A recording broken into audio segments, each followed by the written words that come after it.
లేకపోతే వాళ్ళకు ఉద్దేశం లేకపోవచ్చు, వాళ్ళకు వేరే మేము ఇక్కడ ఉన్నామని చూడడానికే ఇష్టపడకపోవచ్చు.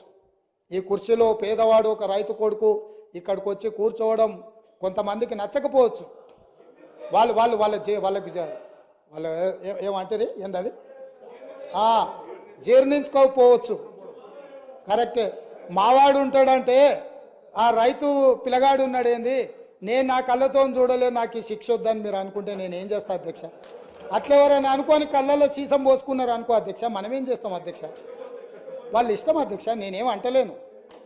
కాబట్టి ఇవాళ నేను అడిగేది ఒకటే అధ్యక్ష, మీ మీ మీ మీ భవన్లు ఇంకా చాలా ఉన్నాయి అధ్యక్ష. ఎందుకు ఇక ఫీల్ అవుతారు ఇప్పుడే ఎందుకు మళ్ళీ, కానీ నేను ఒకటే మాట చెప్పదలుచుకున్నా అధ్యక్ష. ఇవాళ పెద్దలు పల్లా రాజేశ్వర రెడ్డి గారు లేవనెత్తిన అంశాలు